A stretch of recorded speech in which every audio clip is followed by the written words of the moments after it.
Hi ಸ್ನೇಹಿತರೆ, ಎಲ್ಲರಿಗೂ ನಮಸ್ಕಾರ. ನಾವಿವತ್ತು ಮನೆಯಲ್ಲೇ ಹೀರೆಕಾಯಿ ಗ್ರೇವಿನ ಯಾವ ಥರ ಮಾಡೋದು ಅಂತ ತೋರಿಸ್ತಾ ಇದ್ದೀನಿ. ಬನ್ನಿ ಹಾಗಾದ್ರೆ ಹೀರೆಕಾಯಿ ಗ್ರೇವಿನ ಯಾವ ಥರ ಮಾಡೋದು ಅಂತ ನೋಡ್ಕೊಬರೋಣ. ಇಲ್ಲಿ ನಾವು 1.5 kg ಹೀರೆಕಾಯಿ ತಗೊಂಡು ಮೇಲ್ಭಾಗ ಎಲ್ಲ ಚೆನ್ನಾಗಿ ಬರ್ಕೊಂಡು ಈ ಥರ ನಾವು ಸಣ್ಣ ಸಣ್ಣದಾಗಿ ಕಟ್ ಮಾಡಿ ಇಟ್ಕೊಂಡ್ವಿ ನಾವು ಹೀರೆಕಾಯಿನ.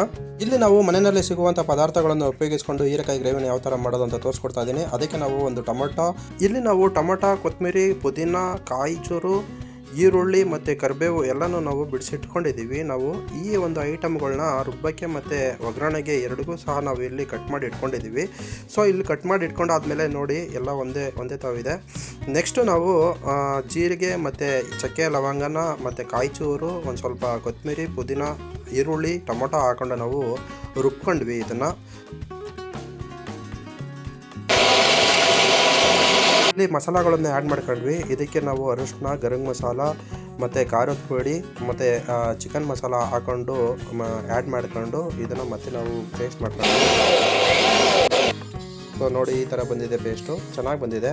ಸೊ ನೆಕ್ಸ್ಟು ಕಾದಿರುವಂತಹ ಬಾಣಲೆಗೆ ಎಣ್ಣೆ ಬಿಟ್ಕೊಂಡು ಒಂದು ಸ್ವಲ್ಪ ಕಾದಿರೋದಕ್ಕೆ ಜೀರಿಗೆ ಹಾಕ್ಕೊಂಡು, ನೆಕ್ಸ್ಟು ಕರಿಬೇವು ಹಾಕ್ಕೊಂಡು, ಅದಾದಮೇಲೆ ಒಣಮೆಣಸಿನ್ಕಾಯಿ ಹಾಕ್ಕೊಂಡು ಫ್ರೈ ಮಾಡ್ಕೊಂಡ್ವಿ. ಮತ್ತು ನೆಕ್ಸ್ಟು ಕಟ್ ಮಾಡಿ ಇಟ್ಕೊಂಡಿರುವಂತಹ ಈರುಳ್ಳಿಯನ್ನು ಹಾಕ್ಕೊಂಡು ಫ್ರೈ ಮಾಡ್ಕೊಂಡ್ವಿ. ಸ್ವಲ್ಪ ಹೊತ್ತು ಫ್ರೈ ಮಾಡಾದಮೇಲೆ ಟೊಮೊಟೊನೂ ಸಹ ಹಾಕ್ಕೊಂಡು ನಾವು ಫ್ರೈ ಮಾಡ್ಕೊಂಡ್ವಿ. ಅದಾದಮೇಲೆ ನೆಕ್ಸ್ಟು ಹೀರೆಕಾಯಿನ ಹಾಕ್ಕೊಂಡು ನಾವು ಚೆನ್ನಾಗಿ ಫ್ರೈ ಮಾಡ್ಕೊಂಡ್ವಿ.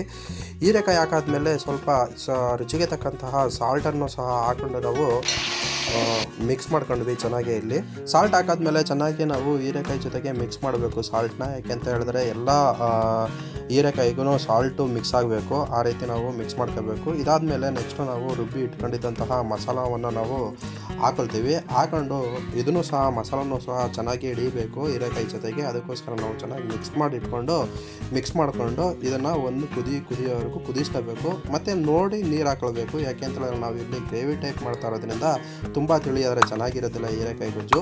ಆದ್ದರಿಂದ ನಾವು ನೀರನ್ನು ಸ್ವಲ್ಪನೇ ಹಾಕ್ಕೊಂಡು ಚೆನ್ನಾಗಿ ಬೇಯಿಸ್ಕೋಬೇಕು. ಇದನ್ನು ಒಂದು ಕುದ್ದಾದ್ಮೇಲೆ ನೋಡಿ ಹೆಂಗೆ ಕುದೀತಿದೆ, ಚೆನ್ನಾಗಿ ಬಂದಿದೆ.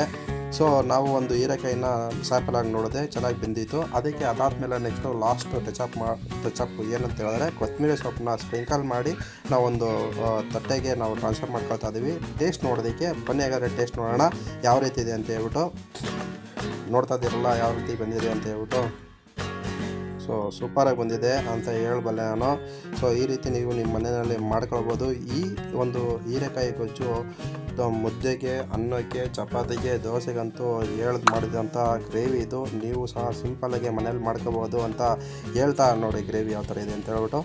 ಸೊ ಈ ಒಂದು ರೆಸಿಪಿ ಹೇಗಿತ್ತು ಅಂತ ಕಮೆಂಟ್ ಮಾಡಿ ಅಂತ ಕೇಳ್ಕೊಳ್ತೀನಿ.